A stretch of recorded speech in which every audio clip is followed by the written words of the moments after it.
రాష్ట్ర ప్రభుత్వం నిర్దేశించిన మేరకు శ్రీకాకుళం జిల్లాలో అభివృద్ది, సంక్షేమ కార్యక్రమాలు శరవేగంగా అమలు జరుగుతున్నాయి. సాగునీటి వనరులను సద్వినియోగం చేసుకోవడం, రైతులకు రైతు భరోసా కేంద్రాల ద్వారా రాయితీపై విత్తనాలు, ఎరువులు సక్రమంగా సరఫరా చేయడం, వైఎస్సార్ బీమా, వైఎస్సార్ చేయూత వంటి కార్యక్రమాలను జిల్లా పాలనా యంత్రాంగం చిత్తశుద్దితో అమలు చేస్తోంది. కేంద్ర ప్రభుత్వం అత్యంత ప్రతిష్టాత్మకంగా అమలు చేస్తున్న మహాత్మాగాంధీ జాతీయ గ్రామీణ ఉపాధి హామీ పథకం కింద జిల్లాలో ఇప్పటివరకు 4.32 లక్షల జాబ్ కార్డులు జారీ చేశారు. జిల్లాలో ఉపాధి హామీ పథకం ద్వారా 2023-24 సంవత్సరంలో శ్రామికులకు 172.14 లక్షల పనిదినాలు కల్పించి రాష్ట్ర స్థాయిలో శ్రీకాకుళం జిల్లా ప్రథమ స్థానంలో నిలిచింది. ఇప్పటివరకు 3.30 లక్షల కుటుంబాలకు పనులు కల్పించారు. గత జనవరి 28వ తేదీ వరకు 434.99 కోట్ల రూపాయల మొత్తాన్ని వేతనాల రూపంలో ఖర్చు చేశారు. కాగా గత జనవరి 19వ తేదీ వరకు 579.73 కోట్ల రూపాయలను ఖర్చు చేసి ఉపాధి హామీ నిధుల వినియోగంలో రాష్ట్ర స్థాయిలో జిల్లా ప్రథమ స్థానంలో నిలిచింది.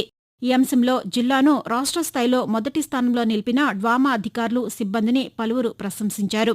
శ్రామికులకు 100 రోజుల పనిదినాలు కల్పించడంలో రాష్ట్ర స్థాయిలో శ్రీకాకుళం జిల్లా 3వ స్థానంలో నిలవడం కూడా విశేషం.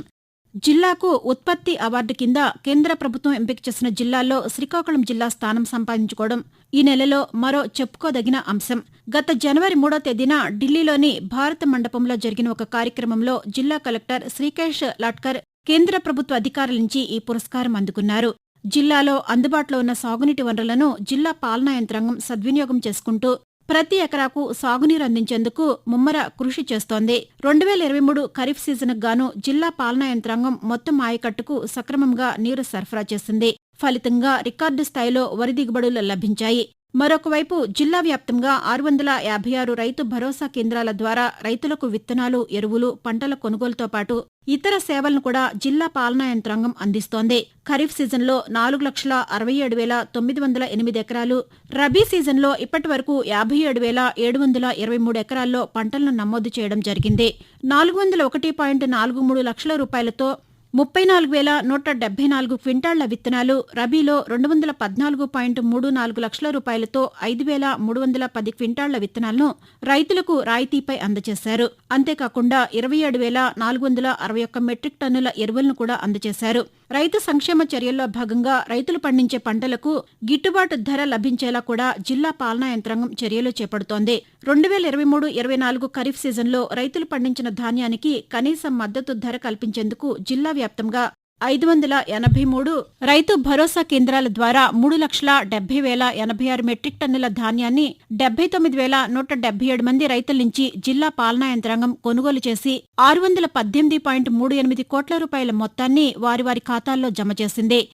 రైతులు ఈ పంటను దళారుల ప్రమేయం లేకుండా వారి నుంచే ప్రభుత్వం నేరుగా కొనుగోలు చేయడం విశేషం.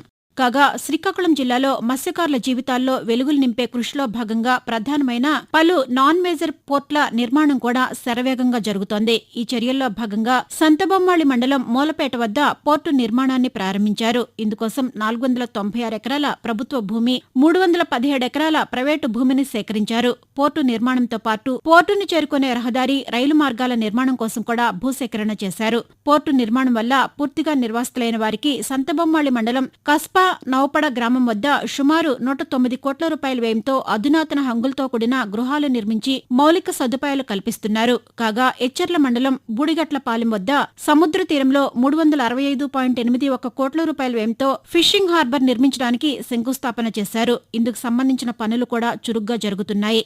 మూలపేట పోర్టు నిర్మాణం ద్వారా సముద్ర వనరుల వినియోగం, తీర ప్రాంత అభివృద్ది, ఉపాధి అవకాశాలు లభించి జిల్లా సర్వతోముఖాభివృద్దికి దోహదం చేస్తుందని భావిస్తున్నారు.